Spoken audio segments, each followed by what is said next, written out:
ప్రతి ఇంటికి కేసీఆర్ సంక్షేమ పథకాలు అందుతున్నాయి. కేసీఆర్ నాయకత్వంలో తెలంగాణ అభివృద్ధి చెందింది.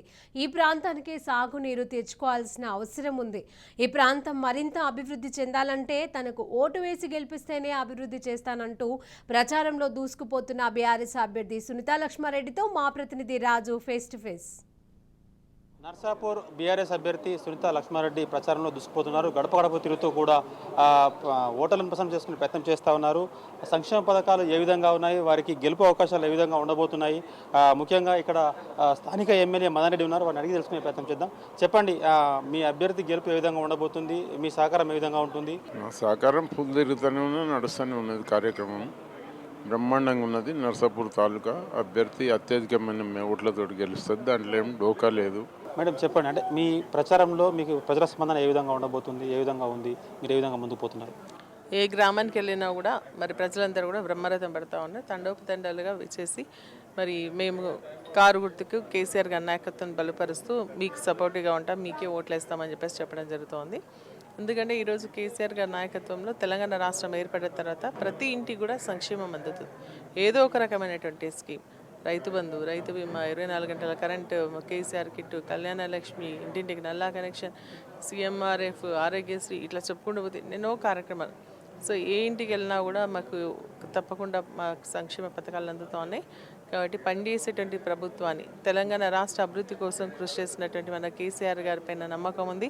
మళ్ళీ తెలంగాణ అభివృద్ధి కావాలన్నా, కాళేశ్వరం నీళ్ళు ప్రతి పంట కాలువలకు రావాలన్నా కేసీఆర్ గారి రావాలని చెప్పేసి వారు అంటూ మాకు బ్రహ్మరథం పడుతూ మీకు ఓటేస్తామని చెప్పేసి చెప్పడం జరుగుతుంది. సంక్షేమ పథకాలు గడప గడపకు అందుతలేవు, నాయకులకు మాత్రమే అందుతున్నాయి, నాయకుల కార్యకర్తలకు మాత్రమే అందుతున్నాయి అని చెప్పి ఒక వాదన చేస్తారు అటు కాంగ్రెస్ కానీ బీజేపీ. దాని మీద మీరేమంటారు?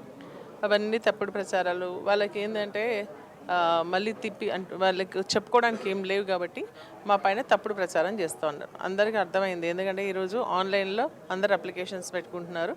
ఆన్లైన్ ద్వారానే ఎలిజిబిలిటీ ఉన్నటువంటి ప్రతి ఒక్కరికి, ఈ పార్టీ ఆ పార్టీ, ఆ కులం ఈ కులం అనేది లేకుండా ప్రతి ఒక్కరు కూడా సంక్షేమ పథకాలు అందుతూ ఉన్నాయి. కార్యకర్తలు, నాయకులది ప్రమేయం లేకుండా డైరెక్ట్గా వాళ్ళు అప్లికేషన్ పెట్టుకుంటే శాంక్షన్ అయ్యి వస్తూ ఉంది. నియోజకవర్గంలో గతంలో ఏమి అభివృద్ధి జరిగింది, ఇప్పుడు మీరు ఏమి అభివృద్ధి చేయబోతున్నారు ఈ కాన్స్టిట్యున్సీ? ఇప్పుడు మన గౌరవ శాసనసభ్యులు మదన్ రెడ్డి గారి ఆధ్వర్యంలో మరి చాలా వరకు సీసీ రోడ్లు వేసుకున్నాం. మరి అదేవిధంగా గ్రామాల స్కూల్స్ కానీ, లేకుంటే హాస్పిటల్స్ కానీ, పల్లె దవాఖానాలు కానీ మరి అనేక కార్యక్రమాలు చేసుకున్నాం. మరీ ముఖ్యంగా ఏంటంటే మన రైతాంగానికి సంబంధించినటువంటి అల్దీవాగ్ పైన చెక్ డ్యామ్స్ కానీ, అదేవిధంగా మంజీరా పైన కానీ చెక్ డ్యామ్స్ కానీ కట్టడం జరిగింది. రైతులు మన ప్రాంతం అంతా కూడా సస్యశ్యామలం అవుతా ఉంది. అదేవిధంగా కాళేశ్వరం కాలువలు కూడా పోతా ఉన్నాయి. మరి దానికి సంబంధించి కూడా రైతులు చాలా సంతోషంగా ఉన్నారు.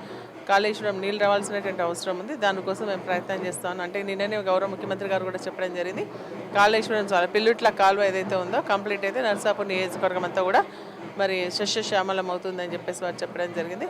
కాంగ్రెస్ పార్టీ నాయకులు ఒక ఆరోపణ చేస్తా ఉన్నారు. గతంలో సీఎం కేసీఆర్ ఇక్కడ సభాముఖంగా నేను ఈ కాన్స్టిట్యున్సీని దత్తత తీసుకుని అభివృద్ధి చేస్తా అని చెప్పి ఇప్పటివరకు ఏమీ చేయలేదు. ఇప్పుడు కూడా నిన్న కూడా అదే మాట చెప్పిండు. ఆయన మాటలు నమ్మొద్దని చెప్పి ఇంతకుముందు ఒక ప్రెస్ మీట్లో మాట్లాడిగా ఉంది. దాని మీద మీరేమంటారు? నేను ప్రజల్లో ఏదైతే తండోపతండాలుగా ఊహించిన దానికంటే ఎక్కువ వచ్చింది కాబట్టి కాంగ్రెస్ పార్టీ కానీ బీజేపీ పార్టీ కానీ మతిపోయింది. అందుకని మతి తప్పి మాట్లాడుతూ ఉన్నారు. ఎందుకంటే ఈరోజు కాంగ్రెస్ పార్టీ మన గౌరవ ముఖ్యమంత్రి గారు దత్తత తీసుకున్న అన్న తర్వాత ఈరోజు చెక్ డ్యామ్స్, అప్పుడు నేను మంత్రిగా ఉన్నప్పుడు కూడా చెక్ డ్యామ్స్ కోసం ప్రయత్నం చేస్తే ఆ రోజు హైడ్రాలిక్ క్లియరెన్స్ లేకపోవడం రాలేదు. కానీ మన ఎమ్మెల్యే గారు కలిసిన తర్వాత మన గౌరవ ముఖ్యమంత్రి గారు నేనే హైడ్రాలిక్ క్లియరెన్స్ అని చెప్పేసి మాట్లాడుతూ మరి 14 చెక్ డ్యామ్స్ శాంక్షన్ చేయడం, అది మరి పెద్ద అచీవ్మెంట్ కాదా అని చెప్పేసి నేను అడుగుతా ఉన్నా. సో చాలా డెవలప్మెంట్. ఇప్పుడు స్టేడియం నేను చెప్పినట్టుగా స్టేడియము, పీజీ కాలేజ్, డిగ్రీ కాలేజ్కి సంబంధించి ఇంటర్ కాలేజెస్, మరి రెసిడెన్షియల్ స్కూల్స్ ప్రతి ఒక్కటి కూడా శాంక్షన్ కావడం జరిగింది. ఇంకా చేసుకోవాలి. ఎందుకంటే అభివృద్ధి అనేది నిరంతర ప్రక్రియ. ఈరోజు తెలంగాణ అంటేనే కేసీఆర్, కేసీఆర్ గారు అంటేనే తెలంగాణ. అభివృద్ధి నమ్మకం అనేది కేసీఆర్ పైనే మరి ప్రజలకు విశ్వాసం ఉంది. కాబట్టి ఖచ్చితంగా మరి బీఆర్ఎస్ పార్టీకి ఓటేయండి. గౌరవ ముఖ్యమంత్రి గారు మూడోసారి ముఖ్యమంత్రిగా చేసే బాధ్యత ప్రజలందరిపైన ఉంది. ఎందుకంటే సంక్షేమ ఫలాలు అందుకుంటున్నారు కాబట్టి ఖచ్చితంగా వారిపైన బాధ్యత ఉంది. మరి అదేవిధంగా బీఆర్ఎస్ పార్టీకి ఓటేయండి. నర్సాపూర్ నియోజకవర్గంలో కూడా అన్న ఒక సహకారంతో, ఎమ్మెల్యే గారి యొక్క సహకారంతో మేము గడప గడప కూడా తిరుగుతా ఉన్నాం, ఊరు తిరుగుతా ఉన్నాం. సో మా కూడా మరి బీఆర్ఎస్ పార్టీకి కారు గుర్తు కోట్లేసి కల్పించండి, ప్రజలకు అందుబాటులో ఉంటాం. కొన్ని రాయరావు చర్యలు లాంటి టూరిస్ట్ స్పాట్ చేయడం కానీ, ఐటీఐ కానీ ఇవన్నీ కూడా చేయడానికి మేము ముందు ఉంటామని చెప్పేసి తెలియజేస్తాం. ఎందుకంటే ఇంతకుముందు చేసిన అనుభవం ఉంది. ఇతర పార్టీకి సంబంధించినటువంటి క్యాండిడేట్స్ని కూడా బేరీజ్ వేసుకోండి, ఎవరు మీకు న్యాయం చేయగలుగుతారో కూడా ఆలోచన చేసి మరీ ఓటేయాలని చెప్పేసి నేను కోరుతా ఉన్నాను.